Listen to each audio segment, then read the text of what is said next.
On this episode of Off Script, I chat with actress, writer, producer Precious Chong. Precious has been in films such as Pearl Harbor, LA Confidential, and Playing It Cool. In this episode, we dive into one of her more recent films, Homewrecker, from 2019, in which she wrote, produced, and starred in. Homewrecker is now streaming on Shudder, Amazon Prime, Apple TV, and more.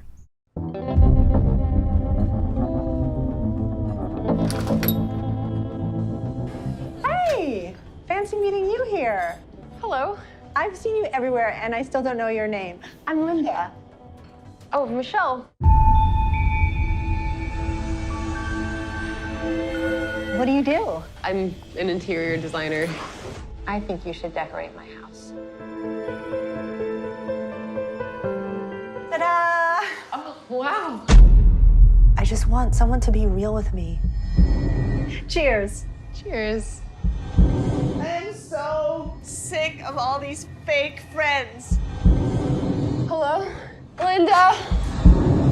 You're just like everyone else. Please, seriously? Get off!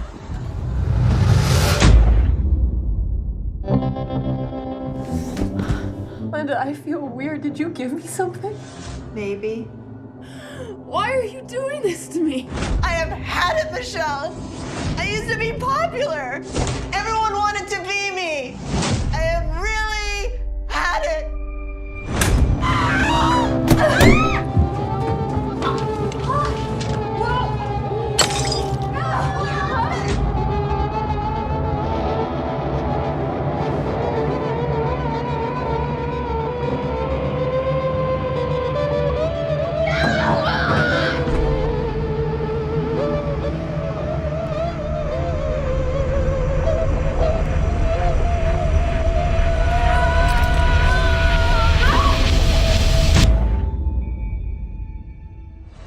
Are you gonna let me go? I don't think so. Loved Homewrecker, so I just would love to, chat about that and kind of, loved it. I just would love to hear the story behind it and kind of just the general Well, vibe of thanks it. for watching it. How did you hear about it? I'm just curious. Shudder. I was on Shudder. And Great. big Shudder fan, so I love it. And it was on my list for a bit, and I was like, I'm just gonna sit down and watch it, and because I love the poster art. The poster art got me, I think, immediately. Oh, that's good to know. Yes, so I was like, oh, this is incredible. And it's I love the quirky vibe to it. I think it's very up my alley, and I think it's kind of what I anticipated it to be, which I was very happy about. So.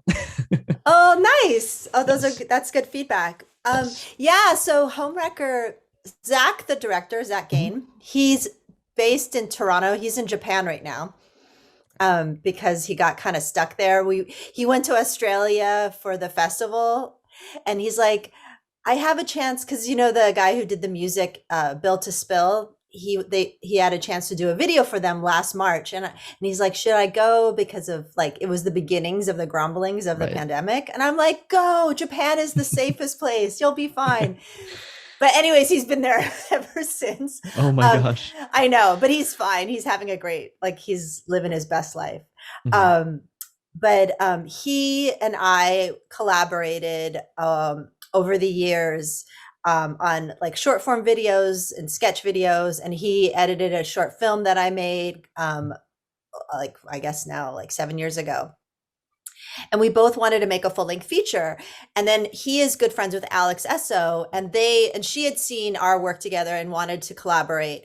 And so he's like, I have this idea, one location, so we could use my house. And he just had the story, these two women and they meet, and basically the story. And then we got together and we wrote out the beats of the story. We wrote the script.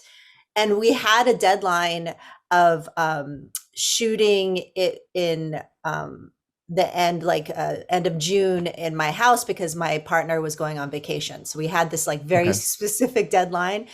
We Zach and I pitched in our money just to shoot it. We got a lot of Delaney, who's the DP, got a really good package. We got it for basically part of being points in the film. So we were able to shoot the movie on basically nothing. It was really hard and crazy. And we had no time, no money, no crew. But it was so fun though.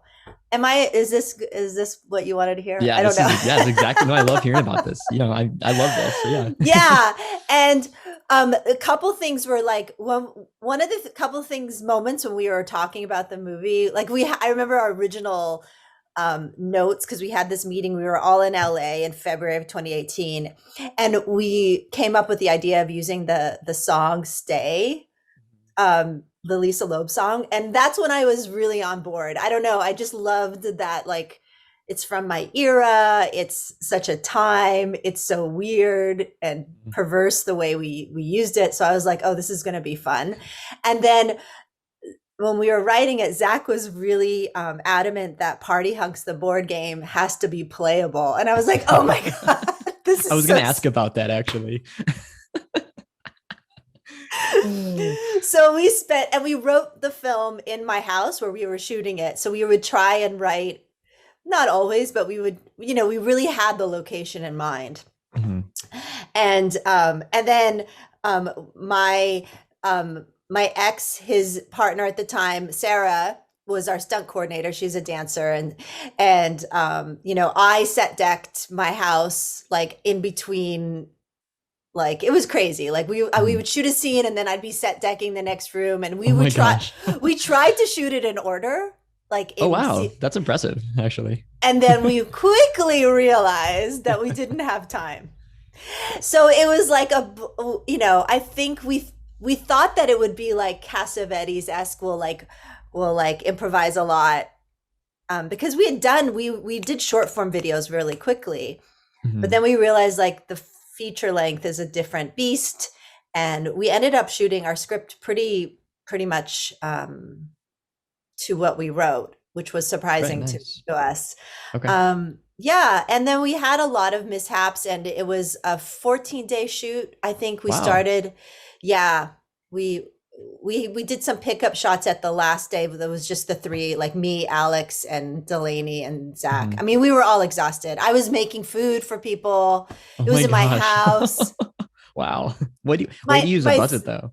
What? I said, way to utilize a budget. Honestly. Yeah. And then my son's room was where we locked up Alex Esso. So he was like, oh, that's good. Yeah, he was kind of pissed, but he got into it by the end. So yeah, so that's the story of Homewrecker, pretty much. Cool. How big was the crew then about? So we had like one. Okay, so we shot on. Zach should be here. So we had Jordan was the guy, because we shot on it used a lot of data, so we realized that, oh my God, we have to transfer. I don't remember. Gotcha. Sure. Do you know what I'm trying to say? I know what you're trying to say. So we had to have someone downstairs constantly doing that. So he was in the basement doing that, Jordan. And then there's Delaney. Delaney didn't have anybody to help him. He didn't have an assistant. Zach was kind of assisting him. And then we had Bridget, who was sound, and she kept us really, like, she was very like on board, and like kept us like, that's not how you do it in film. So she would be like, that's, gotcha. Which was great. We needed that. Mm-hmm. And then Mandy would come in as a PA, and that was basically it. We basically had a sound person, a DP, someone to upload the footage, and then people would come in, like one person would come in a day and help with various things. But we didn't have a makeup person. We did our own makeup. Oh, and then we did spend, the things that we spent money on really initially were the special effects. Right. Okay. The head, we had a fake me. And we knew we were going to do the music stay. Okay. Like to get the rights to that. Those were our big expenses initially. Gotcha. Wow. That's incredible. I feel like watching it, it looks like it was done really well. Like the special effects and everything. It's impressive, what you guys did with the budget you had, and from the small crew that you just told me about. It seems like a way bigger crew and a way bigger production. So really, that's so nice to hear. Yeah, some honestly. People sometimes people are like, of course I obsessively read everyone's comments, obsessively. I don't care who says you don't. I obsessively read them. I love that. Um, and like one guy was like, I would have spent more money on a choreographer than spend the money on "Stay," the Lisa Loeb song. And I'm like, you, dude, you don't get it. I had that song stuck in my head for like 3 or 4 days after I watched it, so it was perfectly picked. Thank you. I mean, everyone has their Yeah, opinion, of and course. some people love the movie and really are on board, and some people like they friggin' hate it, which I Yeah, think is how it's supposed to be. exactly. I mean, everything art is objective. You're gonna make something, not everyone's gonna love it. So Yeah. that's what you're gonna get with film, especially that it's Yeah. just you can release it anywhere nowadays, and everyone can just comment and either trash it or love it. So Even my own son, who's 16 now and into film, he only gave it a 3.5 stars on Letterboxd. well, at least he's honest, I guess, right? Yeah, he's very honest. That's great. He thought it was good for the genre. Gotcha. Okay. Now, speaking of genre, kind of what were you going for, I guess? Like, Yeah. Well, like I think Zach probably has very specific like the split mhm. screen is whatchamacallit, the guy. Carrie. Okay. What's his that director? Why can't I think of it? Um, oh, I know exactly what you're talking about. Oh, I come have on. the, It's I have Brian De the, Palma. Brian De Palma. yes, yeah, Brian yeah, De yeah, Palma. yes. Um, but then there's Hag Exploitation, I think is a big influence. Mhm. Like 60s, like weirdness. He Night of the Hunter, when I'm doing this, that was one of Mhm. the influences, which I hadn't seen, and then I saw it Gotcha. after. Okay. Um, and for me, I love whatever happened to Baby Jane, like Mhm. Betty Davis, like that style. Like I loved her, and I love Jack Nicholson in The Shining, Mm, and yes. I love yeah. So that's like sort of yeah. That those were, and then the '80s thing, which girls just want to have fun, and that like not really John Hughes, but kind of 16 Yeah. Candles. I feel like the party hunk scene has that feel of like that warm John hmm Hughes nostalgia. Oh, 100%. And I think you did a really good job of like, there's a lot of movies recently that are like based in the 80s or kind of, like a homage to the 80s essentially. But Yes. like this was done well because, it was modern day, but you also incorporated that factor and it didn't take away from anything. And it was like sometimes it's too 80s, sometimes movies can be too 80s or like they're trying to be too hard to play on, the fact that where it's the 80s. But this was good because it's almost like you were stuck in the 80s. Your character was stuck in the 80s. And I got that. And now I think that was really well done. And that was fun to Thank watch. you. Thank you. I think which I get because that's what it is, that's how people remember things. I think people who like I'm from the 80s, so it's not Right. it's visceral for me. It's not Mhm. like an idea. So I think there's like the idea of the 80s, and then there's people who like remember the 80s. So Mhm. I think like my mom was talking, I haven't seen the film so I can't really comment, but she watched that movie Inherent Vice. Did you see that movie? I haven't Inherent seen it. Vice? The one Joaquin Phoenix, right? Yeah, it's set Yeah. in this like 70s LA. Okay. And she's like, she was from that time, and she's like, oh, that's not how it was at all. And so I think there's like people's idea of the time, which is perfectly valid. And then there's the Yeah. people who live through it who have their own like truth about that time.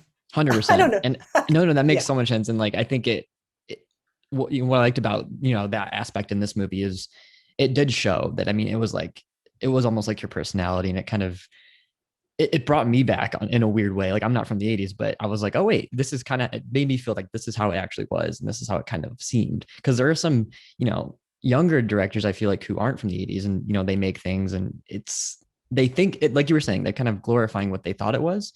And we were talking about that earlier, actually, with my couple of my friends. And I was like, you know, I feel like a lot of times people glorify, like the 50s and the 40s, and like we don't know actually how they were. And it's like, I mean, it could have been, but there's also the stuff that they're not showing. 100%. Yeah. Yeah. Cause I remember when I was like in the late 70s, the 50s were like, it was all about, because I think because of Greece and there was so much Right. 50s nostalgia. And yeah, I think it's like this sort of rose colored glass idea of what that era was. I mean, my sister once, we went and saw, I have two older half sisters. One is kind of famous, Radon Chong. She's been in stuff. Oh yeah, She yeah, was in totally. Yeah. I was with her and I was like, we saw Eartha Kitt at perform. This was like years ago. And I was like, oh, I wish I was around in like the 40s and 50s. And she's like, I don't. Right, right. Would have been terrible for me. And I'm like, oh, yeah. Oh, yeah, that's so fun. I know. I was like, we watch Mad Men, and it's like it. I don't know. Parts of it looks great, but then parts don't. It kind of goes hand in hand. Yeah, exactly. I mean, I love nostalgia. Don't get me wrong. I'm all 100%. for it. I love Yeah, that stuff. yeah. Now, So, so with your character, were you always kind of gonna star? Were you always gonna kind of play the lead in this, or yeah, okay, 100%. okay, I mean, cool, yeah, we wrote this script for me and Alex to work together. That's like perfect. where it came from. And yeah, like that, my goal for my own personal goal was like, oh, I got to make a full-length feature and be able to, like, say I was in a movie and did the whole Yeah. thing. So that's Oh, what that's happened. cool. I love that. Yeah. So Yeah. this was your first feature length film, correct? Um, well, yeah, I mean, like my first Like directing, or not directing? I'm sorry, writing or producing. writing, Okay. yes. Yeah, Okay. yeah. Writing, producing as one of the co-leads. Yeah. Gotcha. Great length Yeah. too. I don't love super long movies, so I'm all about it. I mean, we really we squeezed in the length. Like Sure, we I'm had sure. no, looking back, I was like, wow, we had no business making this movie, but we did, and I'm glad. I was gonna say it's such a simple like story, and like I was like, how is this gonna be the length it is? But you made it work, so Oh, thank so you. yeah. Thank you. And I love the editing, the split screen editing. I thought that was unique. Was that like a stylistic choice kind of before? Did you guys talk about that, or was it like in post you're like, oh, we could try this and maybe it'll No, Zach had ideas about the split okay, screen. Yeah, cool. he was clear about like what he wanted. And sometimes Delaney, our DP, like especially when she's locked in the closet and and it was like he had a very specific idea of like where we were leaning. Sure. But yeah, I didn't understand it, but I was like, okay, I'm going with it. Thank God he's directing because I didn't get Yeah. it. But yeah, um, he really wanted to do that. Awesome. That's so cool. Now, did you have a favorite scene that you guys did, or in general, or that you had most fun with? Oh yeah, I mean, I loved my lip sync. That That my was Lisa Loeb. That was when I was having the most fun. At first, I was like, "Oh my god," and I didn't even have time to really know the words. yeah, that made it even better, honestly, because it kind of fit I your know. character. So Yeah, that's when I was like, because I am a kid of the 80s, so I was like, I get to be right. in a music video. So yeah, I had a lot of fun doing that one. Um, the Party Hunks was intense Mhm. because we just didn't have, we knew we had, it was that Party Hunk scene was long and he just wanted to do it. He had like this like weird tracking thing. So that was intense because we had to get it in. We didn't have a lot of takes. We had to just Gotcha. get it done. Okay, But that's cool. Yeah, I was gonna say, how many like I mean, you shot this in 14 days. Was there any? Did you kind of run into any issues or stops in filming for any reason? Or did you oh guys? yeah. Yeah, Oh yeah. Yeah. I mean, there was, well, by the end we got all a little bit sleep deprived and sure. nuts. And my favorite story about this is when we were shooting at the end where she, spoiler, hits me yeah, with the sledgehammer. They did my close up and then they were just I think they were just, I was upstairs and they were shooting her, and Alex, she was like, shouldn't I have my handcuffs on? And then I started laughing because we were like, oh no. fuck. wow. So yeah, it was definitely an Ed Wood moment. We were like, Sure. this is Yeah. I just laughed like because I was like, oh my God, we're fucked. But Right. we ended up like tweaking it, and she got out of the handcuffs when she pulled whatever. Right, right. Okay. It didn't actually make that huge of a difference, but at the time, it was a huge plot point for us. So 100%. Yeah. Well, yeah. Well, I didn't notice anything, so okay, if that good. makes you feel any better.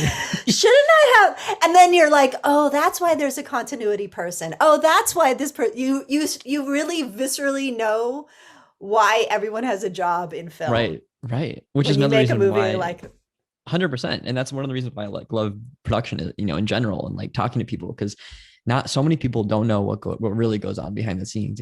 It's, you don't even think about, like, like you were saying, continuity people, or even craft services. Like, you were making the food, you were saying. So it's, yeah, and they're essential things. Like you can't yeah, really, empty stomach. You can't and work on an empty stomach.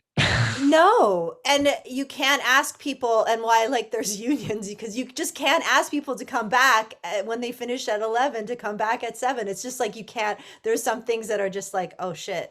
But I also saying that I also love the hands-on indie filmmaking style. Like Yes. I like that feeling. Mhm. I think I've worked on huge sets, which is amazing. Um, and I kind of want to do more. I kind of want to be more like collaborative, be involved instead of it being so like Right. Right. Yeah. I mean, I'm a big A24 fan. I don't know if you like them or not, but yeah, I just love that style. And I think Shudder is actually doing a good job with their, indie films. And I hope yeah, that continues, because I love that as totally. well. It's, it's incredible to see what people can do on a budget. And, we watched this film, this A24 movie the other day called Krisha. I don't know if you've heard of it, but No. it's 2015. It's really well done. You should check it out. Super low What budget. how do you what's how's it spelled? Krisha.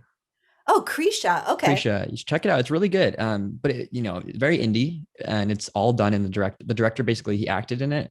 He wrote it and he shot it in his house, kind of like what you did essentially. And it's just, I Wow. love, that one of the reasons why, I wanted to reach out is because, like, I just love that. I love that when people can do that and make that happen with, what they have. So I think that's super fun to watch and learn about. Yeah, it can be frustrating. Like Right. now, I no, I mean it's frustrating. What I was going to say it can be frustrating waiting for people to give you permission to do things. So that's what is great about like just doing it. You Mhm. can just make something instead of waiting for like the script to get approved, which is all Right. great. Right. And like, for the money to come in and for like, so that's kind of what we're dealing with now for our next projects. Gotcha. That's great. So, I mean, going with that, whatever you're comfortable sharing, like, are you doing more features, more shorts, or kind of what are you up to right now? Yeah, so Zach and I have written, while he was in Japan, we wrote over the pandemic. We wrote two features that we wanted to, Oh, like one we wanted to shoot.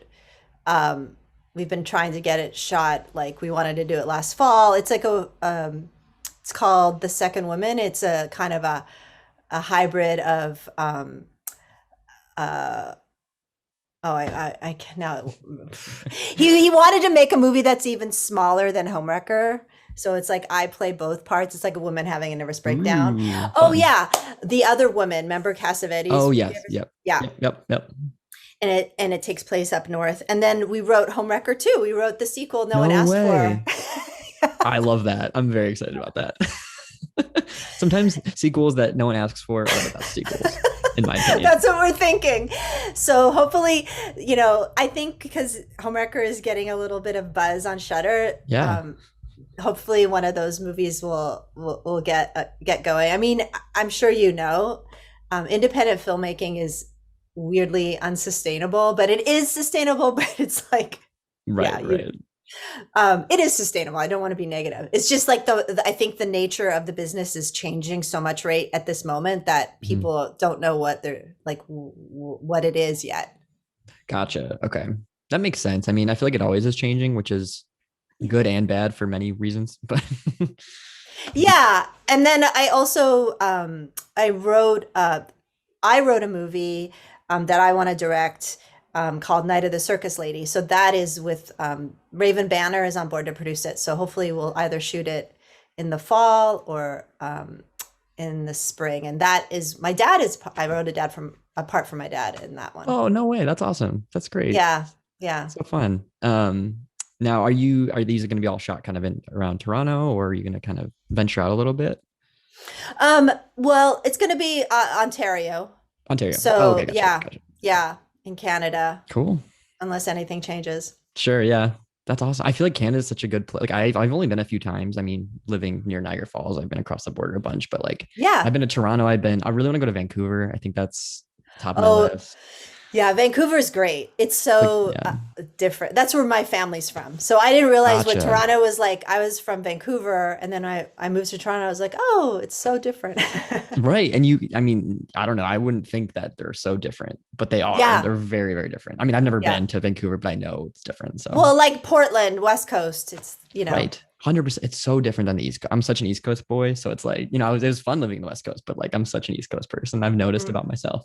Oh, really? So Yeah, yeah, yeah. just There's in a New York. it's just different. It's just different. It is. Yeah. I mean, I'm going to go back in October. Like I'm going to actually a Shining screening at the Timberland Lodge. So I'm very excited about Really? that. So I can't wait for Oh, that. cool. My son and I, when we were in LA, we just were in LA visiting my family finally after the pandemic. They had a double feature at the Arrow, which is in Santa Yeah. Monica, of Jaws on 4th of July and The Shining. Oh my And gosh. That's Kubrick's amazing. assistant, that guy who Yeah. he was there and he talked about it. It was very cool. Oh my gosh. Did you know he was going to be there? Yeah, Or, they okay. had said that Gotcha. they do this series. They did this. They were gonna. It's pretty cool. It's AFI, American Film Yeah. Institute. Okay. Amazing. Yeah, Now, like, obviously you like horror, I assume, yeah, like I horror do. movies. Like, I do. what kind of your favorite movies or directors or, actors or any kind of that? Well, I mean, I really thought I was more of in comedy, but I've Mhm. always liked horror movies since I was a little kid. Um, I just liked, I started with like the slasher movies, Friday the 13th and Halloween and Prom Night. I would Mhm. beg people to take me because no one in my family they don't like being Right. scared. Right. And Right. I remember and The Omen, I remember watching it, yeah, on at my house, my parents' house, and like no one would watch it with me, and I was too scared to watch it on my own. But I was like, ah. Um, I love Nicholas Roeg. I think he's amazing. Okay, great. Don't Look Now. Yeah. Yeah. Yeah. 100%. Yeah. That's great. I'm a big horror Yeah. guy myself. So What anything about horror. you? What do you Yeah. I love what everything. I mean, Halloween is huge for me. I love Scream. I love Psycho. I love Big Hitchcock fan. I love honestly it all. I'm a big fan Oh of. yeah, you said that about Hitchcock. Yeah. I know. Psycho's hmm amazing. And So what good. was I gonna say? Oh, It Follows. That hmm was such a good movie. Yeah, I need to revisit that Yeah. one. I've seen it once. I mean, I saw it when it came out and I liked it. I just Yeah. haven't revisited it yet. And then I think it's called The Devil's Backbone. Oh yeah, It's with Guillermo del Toro. yeah. hmm He Great his movie. Yeah. And then of course Ari Aster, I think he's Oh, like he is one of my favorite directors right now. yeah, It's he's a incredible. genius. Well, because I love how he really infuses his movies with all that like emotional trauma. So it really Yeah. like has resonance. Yes. Yeah, I didn't realize until I did Homewrecker and then sort of went to all the festivals and thought about it. I was like, oh, in a way, it's such a subversive genre. You can really talk about a lot of things Yeah. in in a 100%. in an entertaining way, and people don't even realize like you can make a lot of commentary without it being like brr, brr, brr. Right, right, right, for sure. And I think, like we were saying, Ari Aster, I think does a really good job of that. And he's so, meticulous with every shot. Everything's in there for a reason, and it kind of reminds me of Jordan Peele. Like I love Jordan Peele as well, and I think Yeah, yeah, horror is in a good place right now. I will say. it is. I maybe it's the state of the world, Maybe. but yeah, I thought Midsummer was unreal. Like talk about a movie Oh about my like gosh, I can watch that movie over and over again. so horrible. Yes, Yeah, it's unbelievable. but it's so horrible and terrible. It's kind of like in Hereditary, the telephone pole scene, Yeah, obviously. But it's like I'm still drawn to beautiful. watching it again. Like it's Yeah. I don't know what it is. I can't describe the feeling, but it's And the like I remember in Hereditary, I watched that before we were shooting Homewrecker, which was, intimidating. But I remember being like, oh my God, sound is so important in horror. Like, I remember the sound was very, like, really so specific, like that clicking Oh sound. And yeah. Hmm. I yeah. know it gives me the goosebumps, but I love it. Yeah, yeah. I met him briefly when we were at Fantastic Oh, you Fest. I was did? like, yeah, Oh, he's was it like, cool? he's very cool, very unassuming. Sure. Like, maybe he's 30. He's so young. To me, It's he's so incredible. young. Yeah, yeah, right. But I think he was a bit of a prodigy. One of our producers, Kira, I always say, I think it's Kira Rogers. Mhm. She went to like they were at like film camp in as teenagers together, and he's always been sort of So, you know yeah, making stuff since you he can was. tell. I mean, if the first film's gonna be Hereditary with Tony Collette, it's I you're a know. prodigy. Yeah, Yeah, yeah. I feel like he would be like I watch a lot of interviews with him, and he just seems like casual and himself, and he kind of unwraps his emotion within his films. Not as much in person, but that's what I assume from him as well. Yeah, I know. I'm so impressed like to have that sort of emotional intelligence and also those female characters that are really authentic. Yeah. Oh my God, Florence Pugh's performance is unreal in It Midsummer. is. It is. Very Yeah. good at capturing emotion and people crying. Yeah. And like ugly crying. And I'm like, oh yeah, I resonate. I relate. And you don't get to see that Mhm. a lot. No. Now I saw on your IMDb, I was checking it out a little bit before this. Are you in the new Chucky series? I am. Amazing. I am in the trailer. I mean, You I are. literally, yeah, I'm barely, I just shot one day, but Cool. it's a pivotal day. It's a pivotal scene. So yeah, Cool. I'm excited to see it. yeah, it was fun. I was so thrilled. I was like, oh, this is cool. Yeah, that's Yeah. amazing. It's so cool. Well, that's Yeah. great. Thanks. Yeah, of course. Well, I mean, other than that, I mean, it's kind of really all I wanted to know is kind of how you got started with Homewrecker and just the process of it. But I don't want to take up too much more of your time. Yeah. No, So this has been great. I really appreciate it. Thanks yeah, I for appreciate you hopping having on as me. well. Yeah, you as well. Thank you so much. And No, no um, problem. cool. Well, yeah, I'm excited to see what you come up with in the future with some hopefully Homewrecker 2 Yeah. for Thank you. selfish Thank you. reasons, but Yeah. and other films. And good luck with everything. And I'm sure I'll see you on social media at some point and Yeah. we can connect there. So Likewise, good luck with all your endeavors. It sounds great. Thank you exciting. so much. Yeah, it is. So for sure. We'll have a good one. Take And care. You yeah, you as too. well. Bye. Bye.